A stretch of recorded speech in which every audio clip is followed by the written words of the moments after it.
First of all, thanks to everyone for tuning in. Welcome to the postseason, the most exciting time of the year. We are pleased that you have joined us and hope that you will continue to join us over the next 2 weeks as we go through the first 3 rounds of the playoffs when we're utilizing 5 officials. The primary purpose of this session, well, there are 2 purposes. One would be specifically for the back judges that have been working 7 pretty much all year, to at least enter some thoughts for discussion, not only for you, but for your crew as you head into week 1 and then through the next couple of weeks of the playoffs. But also for our back judges that have been serving on 5-person crews all year. Just a few reminders that maybe you can pick up an idea here or there that will help you out as we progress through the early rounds of the playoffs. The primary focus tonight is going to be on mechanics. That will be my aspect of it, the first component. And then Bob is going to talk a little bit about the coordination between the short wings and the back judges. It's a good time for me to introduce, if you don't already know, Bob Voss. Bob is a veteran high school and college official. He has experience both at referee and all 3 of the deep wing positions. So a very highly qualified individual, a person that I have great respect for, and is a part of the Metro Detroit Officials Association. Okay, so before we get to video, let me just touch on a couple of points. First of all, whether you've been working 5 all year or you've been working 7, our suggestion to you is that you work just a little bit deeper, at least 25, and under certain conditions, maybe as much as 27, depending on the teams that you have, time score situation, and so on. Remember, distance is your friend. Particularly if you've been working 7, you're going to need to have a perspective essentially sideline to sideline. In my conversation with Bob this morning, I joked about it being a 1 outfielder arrangement where we don't have a left fielder nor a right fielder. You're basically it. And then we've got the infielders that are going to try to help down the lines. So that analogy might help you a bit. We need to make sure that we retain cushions, that we not be in a hurry to close down at the end of plays, that we make sure that we're doing a good job with dead ball officiating. There will always be time for us to relay a ball in to the hash mark. We just need to make sure that we take care of dead ball responsibilities. Quality fouls. Please, please, please do not guess. We have, if you've been working 7, you've become accustomed to getting help from your deep wings. And what we don't want to do is start throwing a bunch of phantom fouls or weak fouls that just don't measure up to what we should have at this time of year, which is all of our flags should be quality fouls. So with those things in mind, let's begin by going to some very, very base back judge mechanics. And Gregor, if you'll go to that first set of plays. This is from the Wayland Grand Rapids Christian game last Friday. This is a 5-person crew that has worked together for quite some time.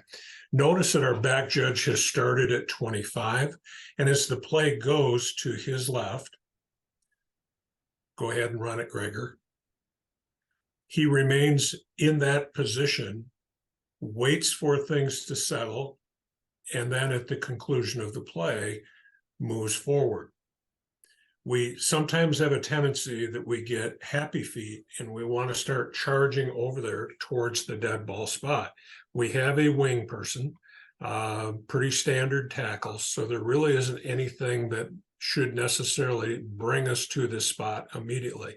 Now, at the end of the play, if you want to come in and be a part of the relay, so be it. But let's make sure that we finish plays. All right, next clip. This is going to be a wide play that's going to go into the sideline. Notice that the back judge remains at midfield, which allows him to observe all of the players. Once again, he doesn't rush over there. He waits for the play to end. And then actually after the video cuts off, then and only then does he move over. But right now he's got all 22 players within his visual field. And that's exactly what we want from the back judge. Next clip. Here the back judge does not assume that the runner is going to be tackled. He continues to give ground. Now, there are a lot of defenders in there, and eventually, yes, he is tackled, but he does not assume that it's going to happen until it actually does. He continues with his retreat, which gives him the opportunity to keep his cushion, but also to watch opponents as they gather around the dead ball spot. Good mechanics. All right, number 20. Now, what we're going to have here is we're going to have a formation, and the strength of the formation is to the bottom of the screen. So right off the bat, due to the keys, the back judge is going to be looking towards the bottom of the screen. Well, actually, this is double-double. So this is first half. So his key actually is over to the top of the screen, but this is going to transition quickly. And now when this pass goes, then we're going to need for him to transition over to help with these blocks. Now, once the pass is possessed, now the short wing at the bottom of the screen can transition to the blocking, but his first responsibility, the short wing now, will be completing the process of the catch and determining whether it is forward or backward. Once that is accomplished, now he can check down and begin helping with the point of attack. But our back judge would need to transition here fairly quickly from the top of the screen to the bottom. Now, again, you can see our back judge is in motion, continuing to keep the cushion with his shoulders approximately square to the sideline, which gives us maximum opportunity to observe players. All right, next clip. Now here our back judge is going to begin backpedaling, but he's going to quickly determine that the back pedal is not going to get him and keep him where he wants to be. So he quickly transitions out of the back pedal and goes to running, again with the shoulders approximately square to the sideline. Good mechanics here, maintains his depth. You can see he continues to give ground, even though the player has been tackled. Rather than being in a hurry to move up, maybe even take forward progress, he's not doing that. He's going to let the umpire come up, take the progress spot, and continue with his cushion as well as observing players.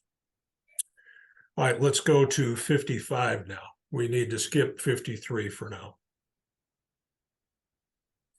All right, here we're going to have an adjustment to the runner. There's going to be a cutback.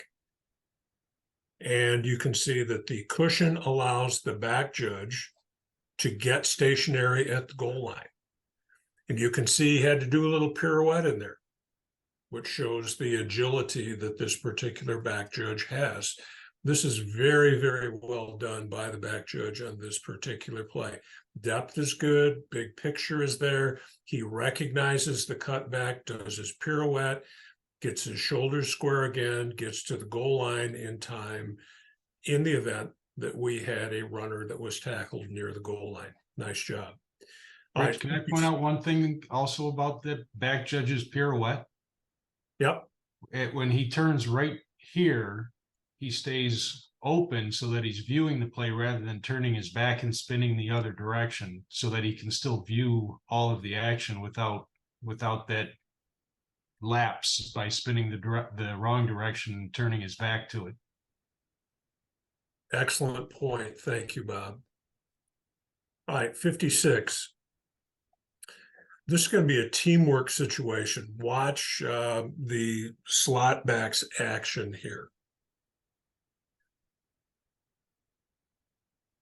All right, now you notice the slot back is going to angle in. Now, by rule, we know that it's Team A's responsibility to avoid contact.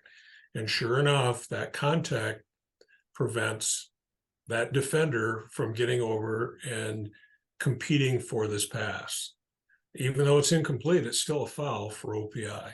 Now, the back judge, we've got trips over here. So the back judge may have some awareness of this, but because really the only player that is anywhere close to being pressed is the third guy in, we have some latitude in terms of looking at multiple people, which of course in 5-person mechanics is absolutely essential.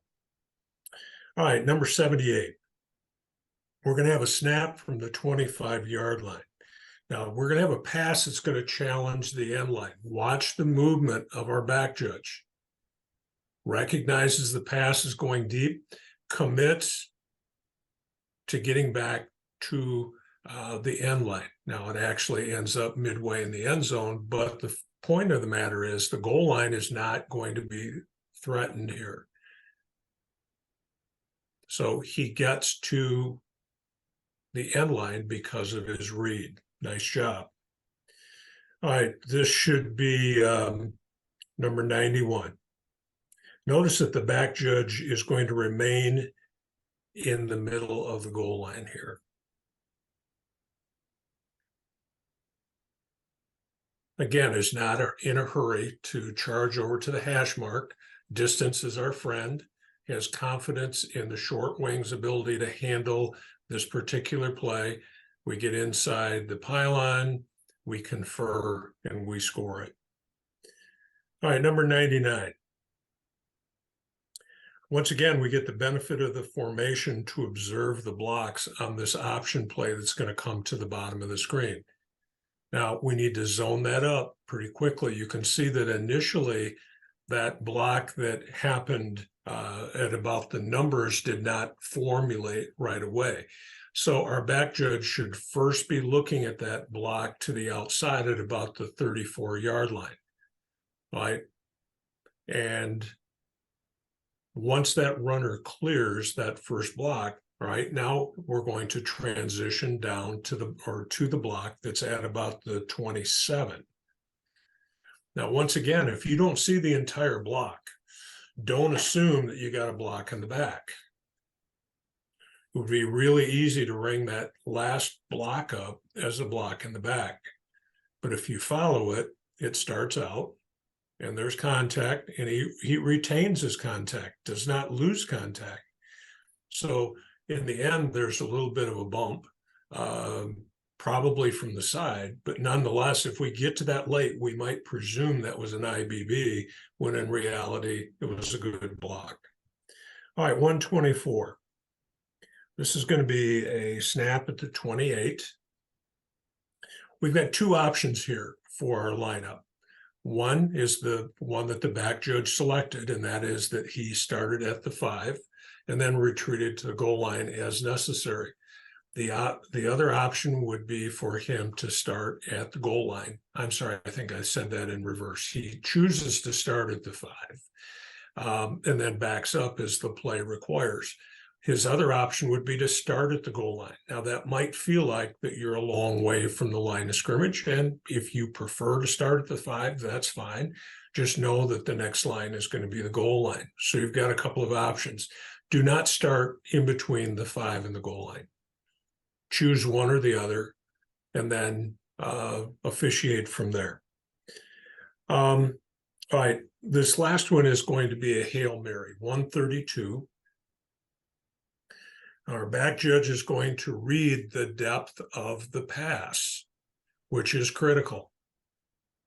Now, we end up with the passer crossing the line, but that's really immaterial to the purpose of the clip, because really the true issue here is because the back judge does not read the end line as being in question. He stays at the goal line.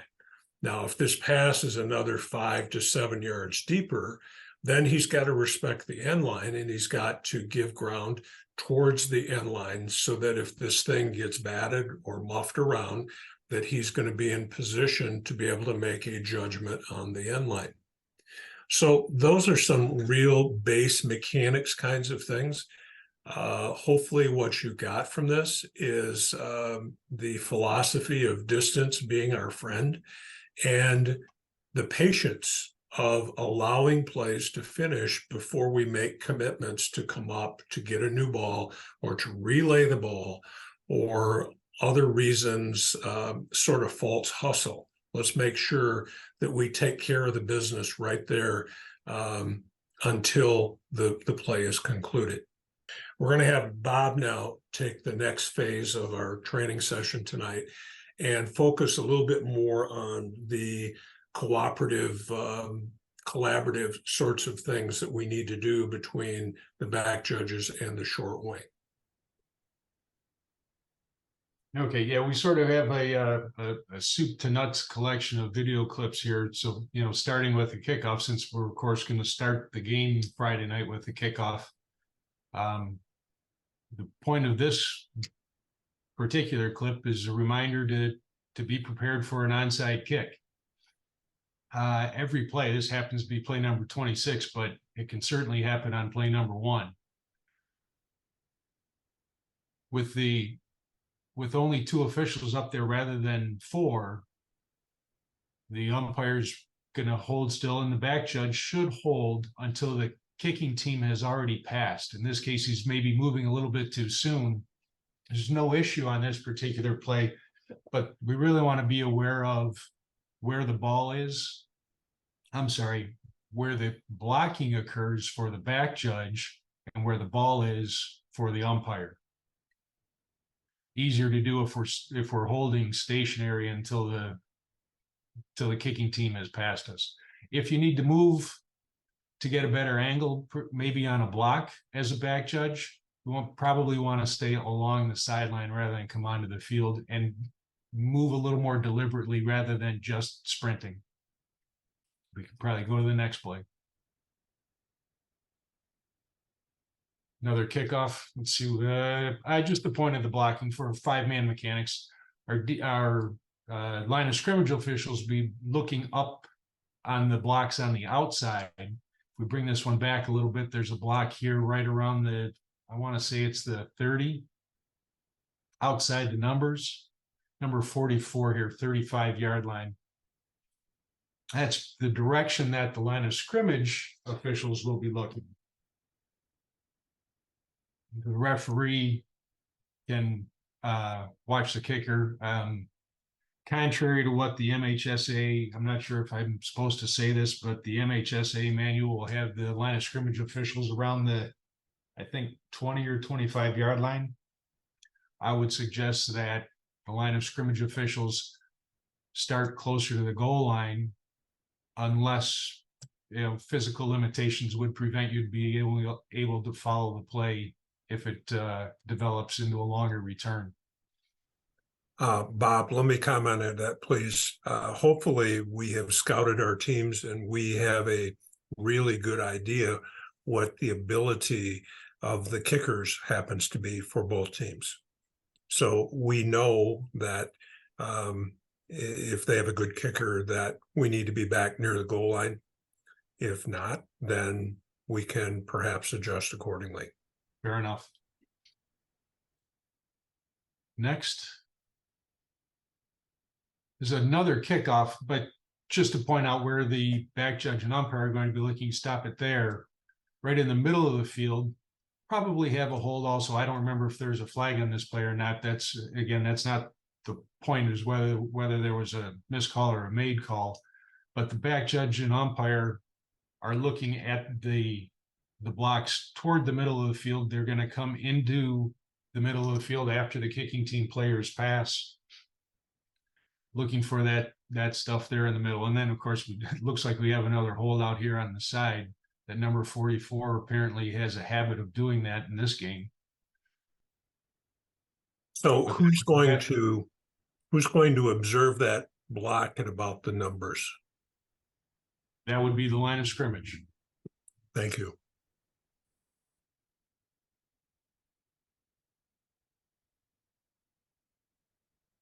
Moving on to more kicks, but a punt. Just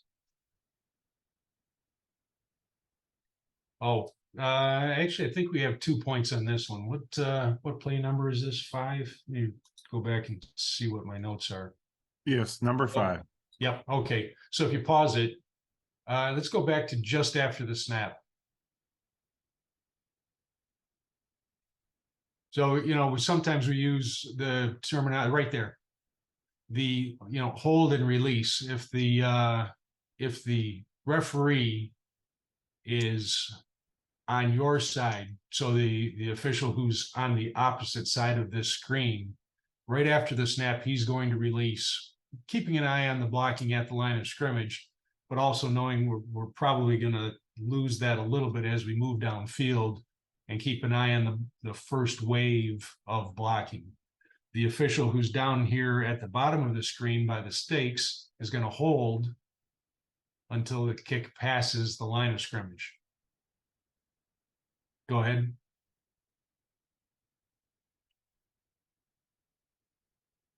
We can pause it right here too. Similar to Rich's plays earlier with a standard scrimmage play, back judge is really going to want to start between the hashes, deeper than the deepest receiver, and only just a little bit of an angle to one side or the other from the deepest receiver. But to be this far on the side of the field is going to, if there's a return, it's going to leave us out of position later on. Okay, next.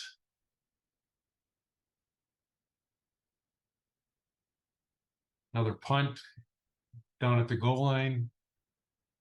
Similar idea. Back judge here gets the spot.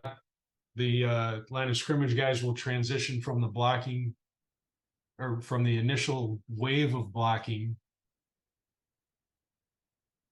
to blocking in front of the returner. If you pause it here, I think we've got a player who's going the wrong way. Somewhere around I think it may be the 94, it's going to be the blocker. Yep, coming in from the 25, from the top of the screen, makes a block around the 30-yard line. That's our guy. So if we can find the guy who's going the wrong direction on these returns, he's generally going to lead us to the illegal blindside block. Happen to have 2 flags on this one. I think 5-man mechanics, finding those big fouls is really what we're looking for.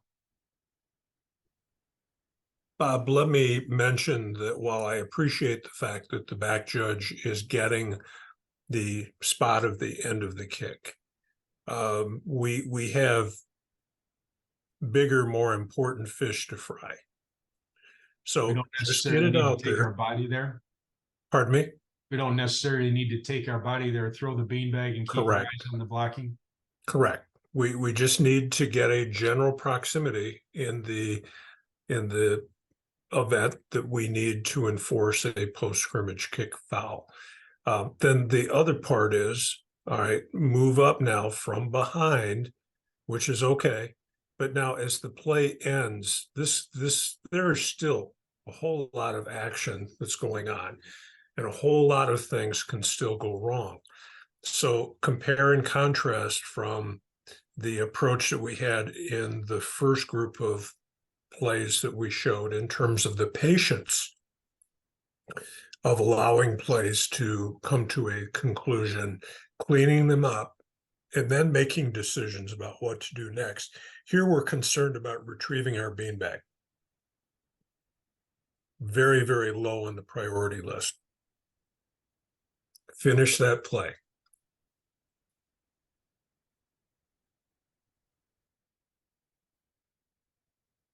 Okay.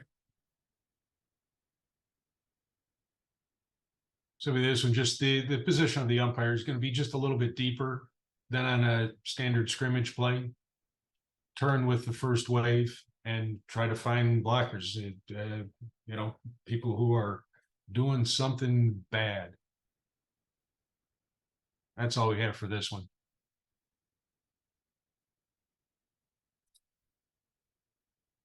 One more punt. Oh, this is a better angle that we can see of the back judge. It's pretty, maybe a little bit too deep and certainly too wide from where the receivers are. We'd like to be closer to the middle of the field, maybe even just a hair over towards what would be his left hash when we set up for a punt. And then, however, he does have good patience on this one to wait for this fair catch to actually be caught before he moves in. There's a similar concept in play here in 5 as well as in 7. And that is that we only need to have an angle for the back judge that permits him or her to see the completion of the catching process, or the touching, as the case may be.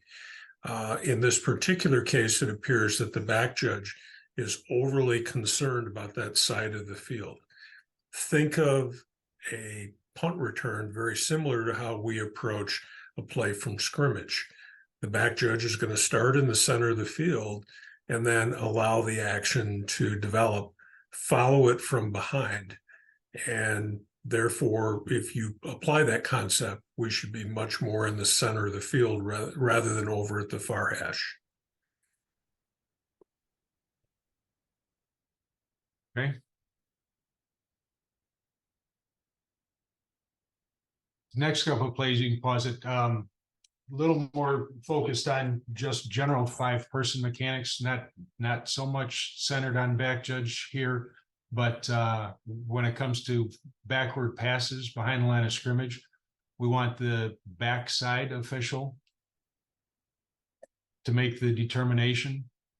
Certainly coordinate something that the head linesman and the line judge are going to talk about.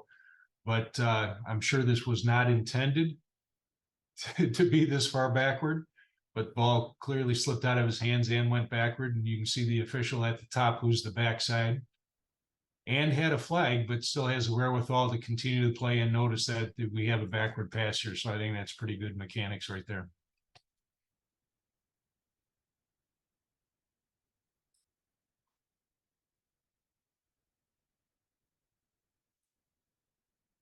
So our first reaction should be to hold at the line of scrimmage. If we run it back to just before the snap for the line of scrimmage guys, at the snap, hold and read the play. We don't have to be in a hurry to move upfield.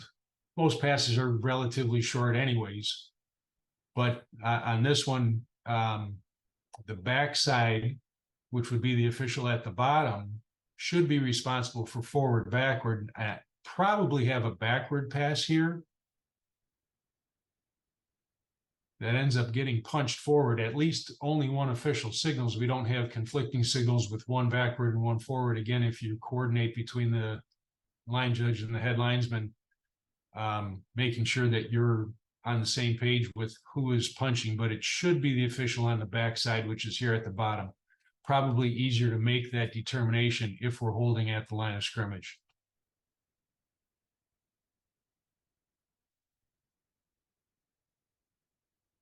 All right, what's our next play?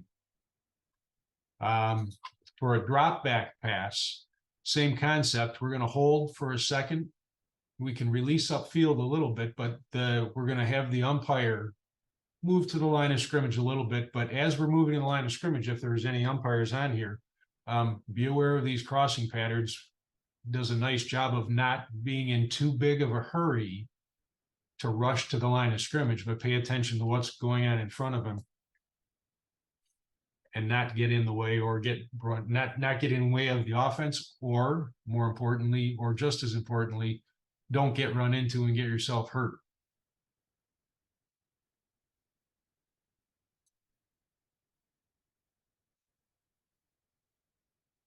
So the next play, we can pause it here. Didn't really get into all of the different scenarios for where the back judge is looking pre-snap. But with this empty backfield, the back judge is going to look at the two inside guys to his right, which would be to our right also on the screen. The inside receiver in this case is pressed, so he's probably taking his attention that direction originally.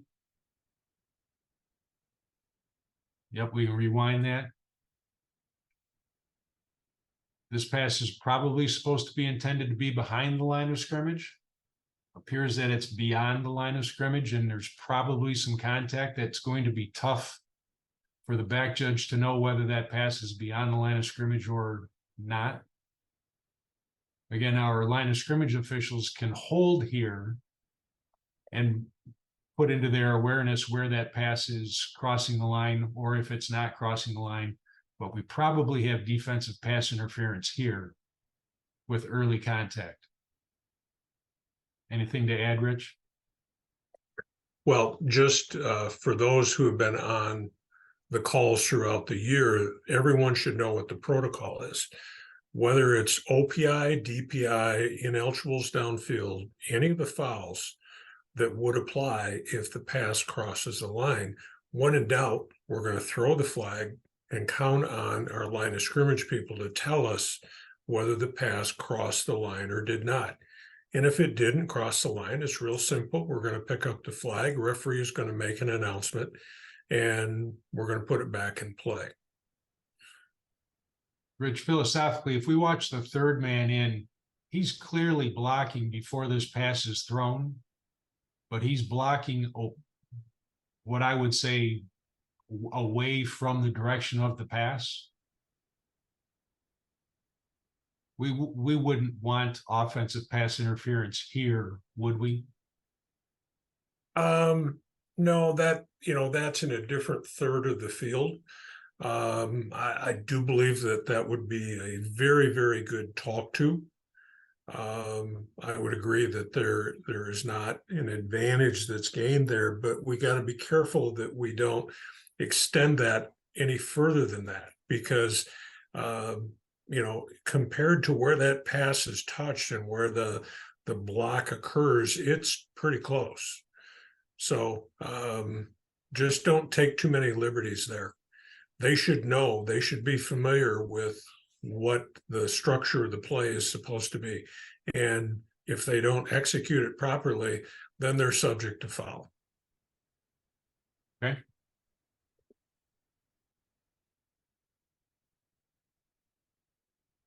It's just we can pause it. Just a quick reminder for any of the referees on this call. We're probably not adjusting our starting position from 7-person to 5. We still want to be on the quarterback's throwing side, maybe just outside the tackle, about 13 to 15 yards deep. And as a rule reminder, if you let it go, Gregor, if the ball hits us while it's in the field, it's still a live ball. It doesn't become dead just because it hits us. Happens to hit this referee. Not going to blame that solely on his position, but certainly that has something to do with it. Does a good job of getting the heck out of the way, though. Just snapping from the 20 to the 15, back judge is should be on the goal line. Snapping here at the 16-yard line. So, similar to one of Rich's plays earlier, the goal line might feel a little bit close if we're snapping from the 16, but that's just too far to ask the line of scrimmage guys to try to make a determination on a play at the goal line. So the back judge is going to stay there. Not sure if I can even see my notes. How about that? I can still see my notes on these, please. From the next play is really the same concept, snapping between the 20 and 15. This is right probably at the 16 again. We want to be up on the goal line. Stay there unless the pass is going to threaten deeper into the end zone. You can see here that these line of scrimmage guys are moving pretty good, but there's no chance for them to make a determination if there's a close play at the goal line.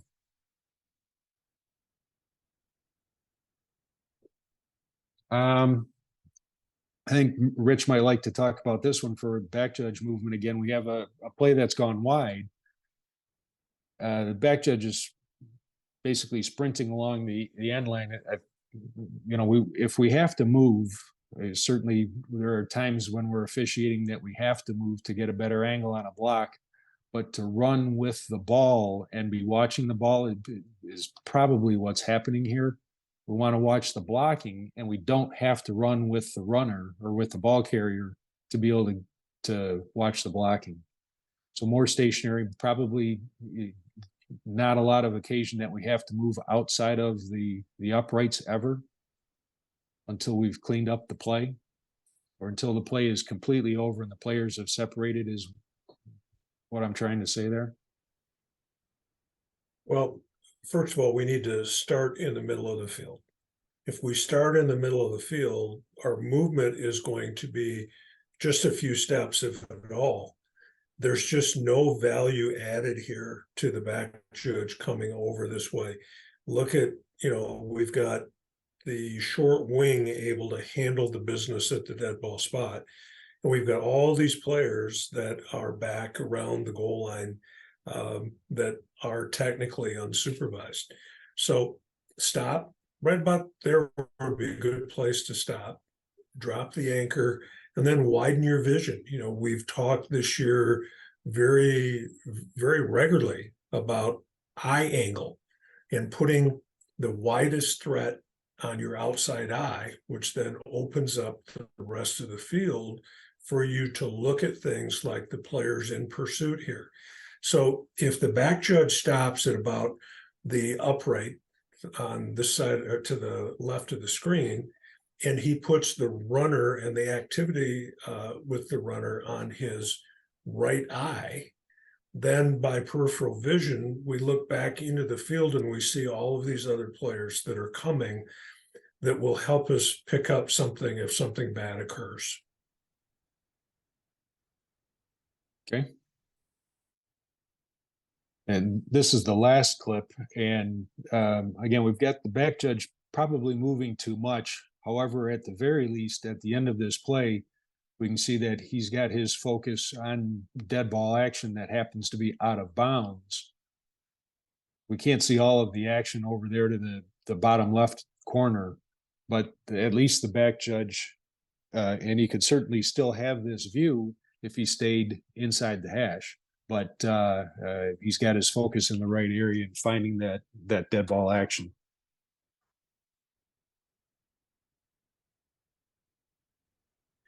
And what we're going to look for here should be clip 22. And what we've got is a combination of 22 and 23. We're going to have a play that is going to end right here. And you can see our back judge comes up. And why we do that, I'm not sure, because there really isn't anything on fire here. There isn't anything unusual about what's going on.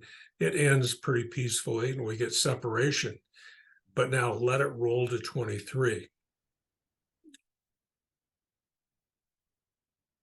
All right, look at the scramble mode that we're in. We're snapping. The referee was not in position. The wing official at the top of the screen is not in position. The back judge is running back to his position at the time of the snap. That's why back judges, we've got to stay out of things like forward progress, why we need to be very judicious about not coming up too far too fast so that we can always return to the proper starting position that we need to occupy to work the next play. Now, we got lucky here, and we won't get into the fact that we had an illegal shift. This is a false start of the second kind because we did not get people set. That's not the purpose of this clip. The purpose is to recognize that we, particularly when the team is in hurry up offense or gives us the indication that they're going to want to go fast, like they do here. They don't want the defense to have the chance to get organized in a short yardage situation. So they're going quick. So that's why we have to stay back and make sure that we're fulfilling our responsibilities on every play. All right, number 26. Note here that the slot is going to slant towards the middle. Now, this is going to be an OPI or an IB, illegal block below the waist alert. Now, the only reason why this isn't a foul is for some reason the DB diverts around the contact. What we're going to have is a pass that's going to go to the sideline at the top of the screen. These are tough. There's just no question about the fact that 5-person mechanics is tough. And you can see we're going to get a pass, and we just catch the very end of this. So the question becomes, is this early contact and therefore DPI, or is this a good defensive play by the DB? We don't really have enough information there, but you can see that our short wing is now progressed about 5 yards down the field. And, maybe he could have got a few paces further upfield if he had started sooner or gone quicker. But the reality of it is we're just not going to be able to get down there to offer a lot of assistance. That means that the back judge has to recognize this as a play situation that he's going to have to take, or she, going sideline to sideline. Now, once again, as I said earlier, we're not going to guess on plays, and we have to have a high standard for non-safety, non-sporting fouls. So when in doubt, it's going to be a play on. But it does bring up the fact that the back judge is going to have greater responsibility towards the sidelines, when in reality, most of the time, at least in 7, we're more accustomed to being inside the hashes or maybe inside the numbers. All right, then the next clip, it's going to involve a play that's going to go out of bounds. So this is the very next play after what the offense thought was pass interference. So we go up the sideline, he's tiptoeing, and he takes a pretty substantial hit. Now, the back judge is not going to be able to determine when he steps out of bounds. That's got to be the sole responsibility of the wingman or the wing person. And we have to get on the whistle so that everyone is aware that we have a dead ball that occurred. Now, I don't know exactly where he stepped out. The wingman is stopping the clock, and it looks like he's got him out about 5 yards before the hit. Now, this ultimately led to a UNS on the coach. Tough situation. Back judges, you can render support and assistance if you can see that this runner is obviously out of bounds, but we're relying on the wingman or person to determine when that ball is dead. Now, please be careful that we don't prematurely blow our whistles, but we need to be timely with the whistles so that we can have the coordination that we need to have take place. All right, a couple more. Notice in this particular case that our back judge does a really nice job of staying back, keeping the big picture here. We've got a muff, we've got the player picking it up, we've got a pile up of players. We're not hurrying up to the spot. Distance is our friend. Things cool down and he comes up. All right, let's stop the video, and we've given you some things to think about, to talk about within your crew meetings. So please take advantage of that. A couple of things to close the session tonight. First of all, back to that whole aspect of quality fouls. Let's make sure that we get the big ones and let the little ones go. We're looking for keepers when we're fishing here. We're not looking for minnows. So talk about that as a crew, that those fouls need to be substantial. We need to make sure that if we've got one down, that someone truly was disadvantaged. Let's not have regrets. If you have information, make sure that you share it at the time on the field. Let's not have one of those things either at halftime or after the game where you're talking about a situation and then you say, well, I knew that the pass was incomplete, or, well, I guess I should have come in and told you what I knew about the play. It's much too late. Take advantage of the moment. Live in the moment. Make sure that you're supporting your brother or your sister officials in the way that we need to do the right thing for the game.